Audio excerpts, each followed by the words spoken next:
শুভ সকাল মঈন ভাই, আপনার সাথে কিছু প্রশ্ন আছে, প্রস্তুত?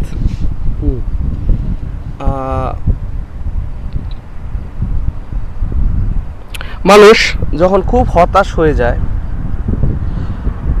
অনেক হতাশ, তখন আসলে ওই হতাশা থেকে বের হওয়ার কি পদ্ধতি আছে বা কি পথ আছে? আমি তো কোনো সাইকোলজিস্ট না বা এইসব ব্যাপারে আমার খুব ভালো নলেজ থাকবে তা তো না। আমি তো ওই ব্যাপারে খুব একটা জানি না। আমি নিজেই তো হতাশ হয়ে বই দিছি। আপনি হতাশ কেন? না, লাইফে হতাশ তো মানুষ হইতেই পারে বিভিন্ন কাজে, বিভিন্ন এই দলটাই তো বর্তমানে আমার জীবন আর্জেন্টিনা দলের মতো হয়ে গেছে। আর্জেন্টিনা দলের কি হয়েছে?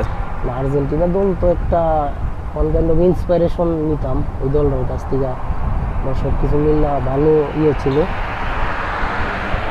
ওদেরও লাইফে বারবার ব্রেকডাউন হয়েছে, অনেক কিছু হয়েছে, কিন্তু তারা টাইম না থাকে না। এই জন্য জীবনে অনেকটা কিছু ইভেন 2014 থেকে 26 পর্যন্ত ভালো কিছু দেখছি, কিন্তু লাস্ট টাইমে যাই একটু হতাশ হয়ে গেছিলাম। যাই হোক, কিছু করার নাই, আমাদের লাইফ তো আসলে এমনই।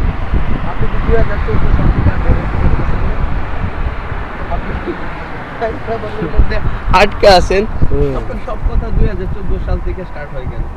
কারণ 2014 সালে তো আমাদের দল ফাইনালে গেছিল। ধরেন ছোটখাটো বিজনেস কেউ দিতে চাইতেছে, তাদের জন্য আপনার কি উপদেশ হবে বা কি কি পরামর্শ থাকবে? স্ট্রেঞ্জ কুইশন ভাই, ওইটা কোনো প্রশ্ন হতে পারে না, কারণ আমি কোনো কনসালটেন্ট কি বলে ওটা ওই এমনও তো না বা কিছুই না। বাট আপনি তো আপনার ওই জীবনে ক্ষেত্রে না। অনেক উত্থান পতন দেখছেন, আপ ডাউন দেখছেন, সেখান থেকে উঠার অনেক স্পৃহা বা এনার্জি আপনার ছিল। সেই হিসাবে আপনি মানে আপনার যারা আছে, বন্ধু আছে, ছোট ভাই ব্রাদার আছে, তাদের জন্য কি বলবেন? তাদের জন্য কি উপদেশ? তাদের জন্য উপদেশ বলতে আমি তো ওইভাবে আমি নিজেই বলতেছি যে আমি নিজেই অনেকটা আপসেট, ডিপ্রেসড এমন অবস্থার মধ্যে আছি। জীবন মানে কি, আমার মতে একটা জিনিস কি, পরিস্থিতি যাই হোক থাইমা না যাওয়া। পরিস্থিতি যাই হোক, যেমনই হোক, মানে এমন একটা পরিস্থিতিও লাইফে এমন সময় আসে, লাইক আমার জীবনে এমন কিছু সিচুয়েশন আসছে যখন মনে করেন হাত পা ছাইরা এক জায়গায় বৈশা পড়ছি, মানে আসলে আর কিছুই ভালো লাগে না। ঠিক আছে, ঠিক ওই অবস্থাতেই স্রষ্টা আপনাকে একটা নতুন কিছু একটা রাস্তা দেখাবে। একটু ঝাপসা মনে হতে পারে, বাট রাস্তা থাকে। একটু প্রবলেম, অনেক সমস্যা, হাত পা চাইরা দিছে, মানে আপনার আর কোনো দিক দিয়ে কোনো কিছু হয়ে উঠতেছে না, ব্যাপার না। মনে করেন যে স্রষ্টা আবার নতুন আর একটা রাস্তা খুলে দিতে পারে ওই টাইমেই, যখন আপনি একবারে হাত পা ছাইরা একবারে বসছেন ঠিক এই অবস্থা থেকে। আপনার কথা মতো মনে হচ্ছে যে হাত পা ছাইড়া দিয়ে বসলে সব সমাধান হয়ে যাবে এমন, নাকি সেই অনুপাতে কাজও করতে হবে? না, সেই অনুপাতে কাজ না, আগে নিজের একটু রিল্যাক্স করেন। পরিস্থিতি যাই হোক, যদি সমস্যা হয়, হ্যাঁ সমস্যা হইতেই পারে, সবকিছু আমাদের কন্ট্রোলে থাকে না এবং আমরা চাইলেও কন্ট্রোল করতে পারব না। কিন্তু ওই ক্ষেত্রে কোনো একটা সমস্যা হইলো বা আপনি আসলেই হতাশ হয়ে গেছেন, ডিপ্রেস হয়ে গেছেন, তখন আসলে যে ব্যাপারগুলো নিয়ে আপনি স্টাগে আছেন, এগুলো আমার মধ্যে বন্ধ করে দেন। যাই হোক, স্টাক মানে আপনার যেন কমফোর্ট জোন বা কোনো একটা অবস্থানে আপনি স্টাক খেয়ে গেছেন, আটকা রয়েছেন, তো এই ক্ষেত্রে মনে করেন কি যে ওইটা বন্ধ করে দেন, মানে উল্টা যান, পরিস্থিতি যাই হোক, তারপর আপনি আপনার নিজেরে শুনেন এক্স্যাক্টলি আপনি কি হইতে চান বা কি করতে চান। ঠিক আছে, এই জন্য আমাদের বড় দার্শনিক হওয়ার দরকার না, এটা মিনিমাম একটা সেন্স থেকেই চিন্তা ভাবনা করলে আসে মাঝে মাঝে। সো ছোটখাটো একটা বিজনেস স্টার্ট করতে হইলে কি করতে হবে? পরিশ্রম বা কোনো প্ল্যানিং বা কি কি মানে ইম্পর্টেন্ট জিনিসটা কি?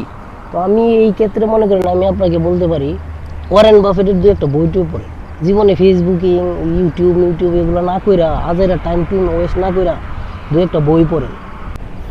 দু একটা বই, হাউ টু ইনভেস্ট বা নতুন একটা বিজনেস করতে চাইলে কি কি করা লাগবে, এরকম। আমি তো আর ওই ধরনের উপদেশ আমি দিতে পারবো না, কারণ আমি তো উল্লেখযোগ্য কোনো কিছু। ওই ক্ষেত্রে মনে করেন যে আপনার এই আমি যেই কথাটা বলবো এই কথাটা সঠিক নাও হইতে পারে, আপনি দু একটা বইটাই পড়েন ভালো করে। তাও আমি দু একটা বইয়ের নাম বলি, থিঙ্ক গ্রো অ্যান্ড রিচ, এই বইটা পড়েন, খুবই ভালো ফিল করবেন, খুবই ভালো। বাংলা বই তো বাদ দেন ভাই, প্রয়োজনে ইংলিশ যদি ভালো করে না আসে তাহলে সাবটাইটেল নেন। আমি যেভাবে অনেক সময় পড়ছি, সব তো আমরা পারি না, কিন্তু আমাদের নিজের ভাষা না, বাট আমার ইচ্ছা ছিল যে আমি আসলে কি বলছি ওই জিনিসগুলো একটু দেখা, থিঙ্ক গ্রো এন্ড রিচ, এই বইটা পড়েন। আর যারা নতুন প্রবাসে আসতে চাইতেছে তাদের জন্য আপনার কি কি আইডিয়া? আমার আইডিয়া বলতে আমি ম্যাক্সিমাম মানুষই যখন বিদেশ কেন্দ্রিক, সবাই বিদেশ যাইতে চায়, তাদের জন্য আপনার কি আইডিয়া থাকবে? কোন দেশ মানে সবচেয়ে পারফেক্ট, মানে কোন দেশে গেলে বেটার হবে, বা ইউরোপ বেটার নাকি মিডল ইস্টেই বেটার, বা কি মানে এই ব্যাপারটা নিয়ে আপনার অপিনিয়ন কি, নাকি বাংলাদেশেই বেটার, বাংলাদেশে থেকে ভালো কিছু করুক? আমার যে ধরনের কোয়েশন করছেন মনে হইতেছে যে আমি বিশাল বড় কোনো অর্থনীতিবিদ অথবা বাংলাদেশের উল্লেখযোগ্য একটা অবস্থানের মধ্যে থেকে আমি কি, এই ধরনের নলেজ তো আমার নাই ভাই। না, ব্যাপারটা এমন না, আপনি আপনি As a প্রবাসী হিসাবে এটা হ্যাঁ। বলতে পারি যে প্রবাসী হিসাবে কোন দেশ বেটার। এখন আমি তো চাই আমি আমেরিকা যাবো বা ইউরোপে যাবো, এটা তো পসিবল হয় না। আমাদের মতো ফ্যামিলি যারা বিলং করে বা একটা অবস্থান থেকে সবকিছু হয় না। মিডল ইস্ট ওকে, মিডল ইস্টও খারাপ না, মানে আমি আমি আমার স্ট্যান্ডিং থেকে বর্তমানে যা চিন্তা করি মিডল ইস্ট আসলে এতটা খারাপ বলতে পারি না। মানে আমাদের জন্য ওইটাই আসলে অনেকটা ওপেন থাকে। এই যারা মানে আপনার ছোট ভাই ব্রাদার যারা বিদেশ আসতে চেয়েছে, ওদের জন্য আমার কি ওইভাবে আর তাদের জন্য কোনো আইডিয়া না, তার দেশে বেটার করবো নাকি বিদেশে আসা উচিত, বা এত তো মানুষ, হাজার হাজার মানুষ প্রতিদিন প্রবাস চাইতেছে, সবকিছু মিলায় মানে আপনি কি মনে করেন তাদের জন্য আপনার কি আসলে? না, তাদের জন্য আমার স্ট্যান্ড পয়েন্ট থেকে আমি যা বুঝি, যদি পড়াশোনা ভালো করে তাহলে অফকোর্স বাংলাদেশ সিলেক্ট করা উচিত, বা বিজনেসও যদি এরকম প্যাশনেট থাকে কোনো ক্ষেত্রে যে এই কাজটা সে পারবে, বাংলাদেশি কোনো ক্রিয়েটিভ কোনো সেন্স আছে, তাহলে বাংলাদেশই করা উচিত। ইনফ্যাক্ট সে পারতেছে না এমন বিগিনিং থেকে, ইভেন ইন্টারমিডিয়েট এসএসসি কমপ্লিট করার পরেই যদি এমন মনে হয় যে আসলে খুব একটা করতে পারবো না, তাহলে টাইম ওয়েস্ট না কইরা immediately he has to leave the country. কারণ বাংলাদেশে আনএমপ্লয়মেন্টের যে ব্যাপারটা এটা অনেক বেশি, এবং সেই সাথে এই বেকারত্বর যে একটা প্রবলেম, এটা সে অনেকটা সাফার করবে, ডিপ্রেশন, ফ্রাস্ট্রেটেড, এমন ধরনের প্রবলেম হতে পারে। তো দরকার নাই এই ফেসিংটা যেন না হয়, টাইমের ওয়েস্টিংটা যেন না হয় জীবনে, ওই জিনিসটা অনেক গুরুত্বপূর্ণ। কারণ টাইম, আমি একটা টু বি অনেস্ট একটা কথা বলি, কারণ আমি আমার লাইফে ছোটোবেলা থেকে আমি যা দেখছি যে আমার ফ্যামিলি মেম্বার বা আমার ফ্রেন্ড সার্কেল যাদের সাথে আমি খুব বেশি চলাফেরা করছি, খেলাধুলা করছি, পড়াশোনা, অনেক ক্ষেত্রে আমি অনেকটা স্লো ছিলাম এবং স্টিল স্লো।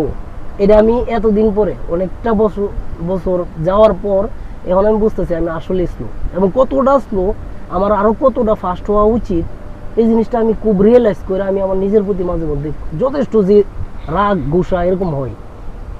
আমি চাইতেছি না যে স্লো যে একটা লাইফ, আসলেই বা স্মার্ট হওয়া দরকার জীবনে, অ্যাটলিস্ট মানে সময়ের সাথে যেই আপনার গতিটা থাকা উচিত না, ওটা থাকা উচিত না, ওই জীবনে অনেক সমস্যা।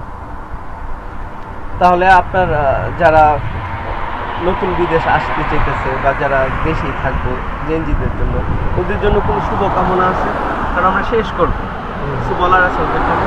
এর জন্য শুভকামনা তো থাকবে অবশ্যই, পড়াশোনাটা ভালো করে ইয়ে করুক, স্টাডিটা যেন ভালো করে হয়, সেই সাথে যদি স্টাডি পসিবল না হয় তাহলে টাইম ওয়েস্ট না করে বিদেশ আসুক, আর যে যাই করার ইচ্ছা হয়, মানে দিন শেষে আমি একটা কথা বলি, লিসেন টু ইউর হার্ট, মানে একবারে নিজের শোনা উচিত, কে কি বললো আসলে এগুলো চিন্তা করে খুব একটা লাভ হয়নি।